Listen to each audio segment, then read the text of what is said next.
C'est l'inconnu de la campagne présidentielle le plus médiatisé. Mais qui est ce monsieur Asselineau? Car il est entré en politique il y a 40 ans, ce monsieur, et depuis il milite inlassablement. Je suis certain, par mes constats et par mon intuition, qu'Asselineau n'est pas un homme politique. Il lui faudrait 40 ans pour arriver à faire un mouvement politique qui pèse. Bon, oui, 16 300 adhérents à ce jour. Ah, très bien. Le site politique le plus consulté de tous les partis politiques français. Ok. Il ne faut pas qu'il rêve, il n'a aucun destin politique.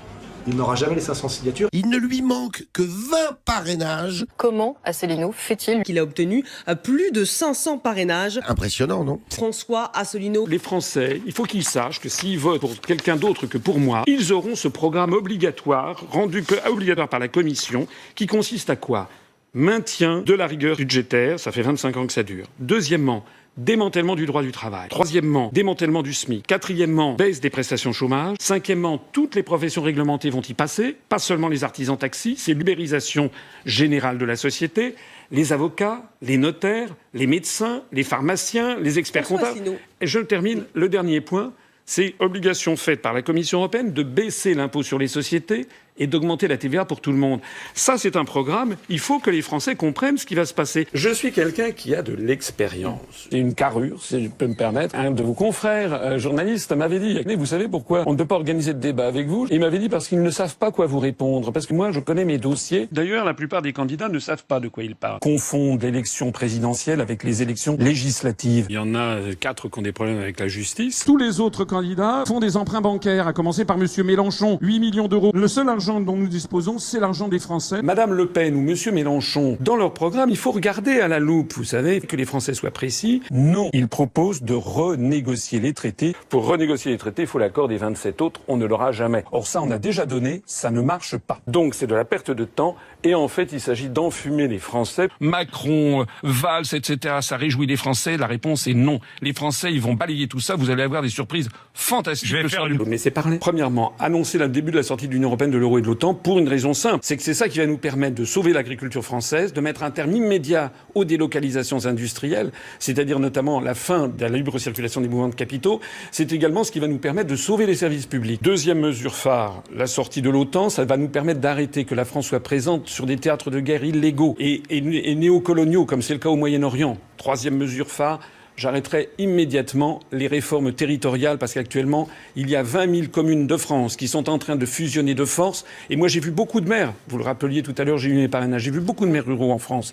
Et vous savez ce qu'ils pensent, les maires? Beaucoup me disent, nous sommes en dictature, on nous force à fusionner contre le gré des populations. Quoi, si j'ai bien compris, Allons. de faire peur aux Français. Je disais Project Fear, c'est-à-dire que c'est tout simplement agiter l'apocalypse. Moi, je vais vous dire, l'apocalypse, c'est maintenant. L'été dernier, il y a eu la polémique du Burkini. Moi, je n'ai rien dit. Rappelez-vous, pendant un mois, on n'a parlé que de ça en France. Et pendant ce temps-là, vous savez ce qui se passe en France? Actuellement, il y a 800 Français qui basculent en dessous du seuil de pauvreté tous les jours. Actuellement, les agriculteurs sont en plein désarroi parce que l'agriculture familiale est en train de s'effondrer. Chaque jour, il y a 10 agriculteurs qui téléphonent au ministère de l'Agriculture pour SOS suicide. C'est plus un ministère, c'est quelqu'un qui constate le Titanic. Nos agriculteurs sont en choc frontal, sans aucune protection, face à de nombreux éleveurs ou producteurs de produits agroalimentaires qui n'ont pas les mêmes charges sociales et salariales que nous.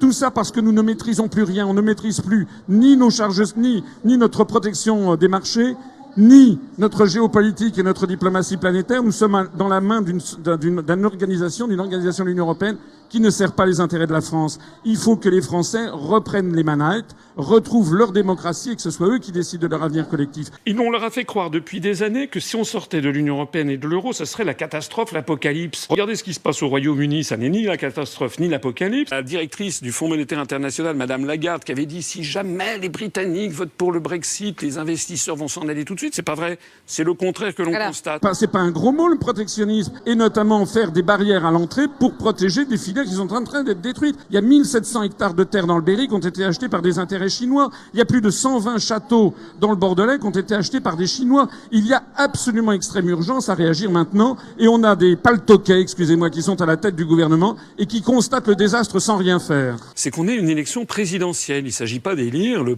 gouverneur de la province France des États-Unis d'Europe. Ou essayer de faire passer François Asselineau pour un complotiste. Complot de la CIA, complot, des complots partout. Alors je suis un peu énervé par ces questions. À vous croire, la CIA, ça n'existe que dans les films. Mais si on veut parler complot, eh bien parlons-en. Par exemple, derrière Daesh et derrière l'État islamique, qui c'est qui se cache? C'est l'Arabie Saoudite et le Qatar. Et c'est d'ailleurs le président des États-Unis en personne, Monsieur Trump, a dit que c'était derrière Monsieur Obama et Madame Clinton. Vous avez vous-même d'ailleurs rapporté ces informations. C'est un journaliste de Libération qui m'a attaqué là-dessus. Manque de chance.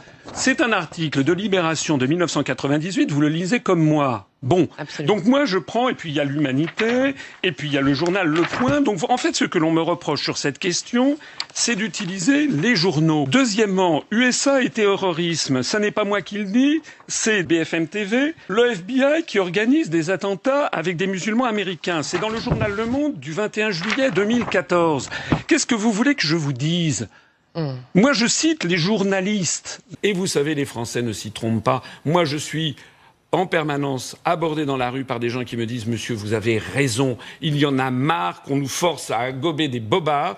Vous avez raison, il faut continuer à faire ce que vous faites. Vous êtes un homme droit, intègre et qui dit la vérité. » On a dépassé les 23 200 adhérents. Nous sommes maintenant le 4e parti politique français en nombre d'adhérents. Nous avons 300 adhérents par jour. Et les gens disent « Vous m'avez redonné le goût de voter », c'est d'ailleurs un article de La Provence, du journal La Provence d'aujourd'hui. Je n'invente rien. Les Français ont compris que lorsqu'ils votent à droite ou lorsqu'ils votent à gauche, ils ont en fait la même politique qu'ils détestent. Allez voir, non pas les sondages qu'on nous donne comme ça, qui sont fondés sur 800 personnes, on ne sait pas d'où ça sort.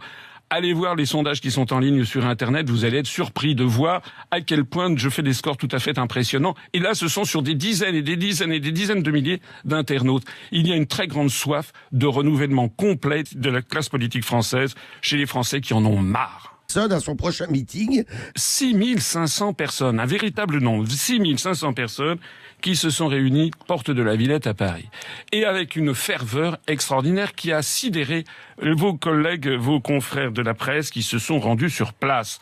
Et pourquoi cela? Parce que nous apportons des véritables solutions. Les gens, ils ne vont pas comme, au même moment d'ailleurs, M. Macron à l'île de la Réunion faisait un bide. Les gens s'en allaient les uns après les autres parce qu'ils ont compris que chez Macron, c'est du vide. Moi, il y a dedans des véritables propositions qui répondent à un besoin. Raison d'ailleurs pour laquelle de plus en plus de gens me rejoignent. Attendez de voir, et puis vous allez voir que les Français vont d'un seul coup découvrir qu'il y a une vie après l'Union européenne. Vive la République et vive la France. François Asselineau.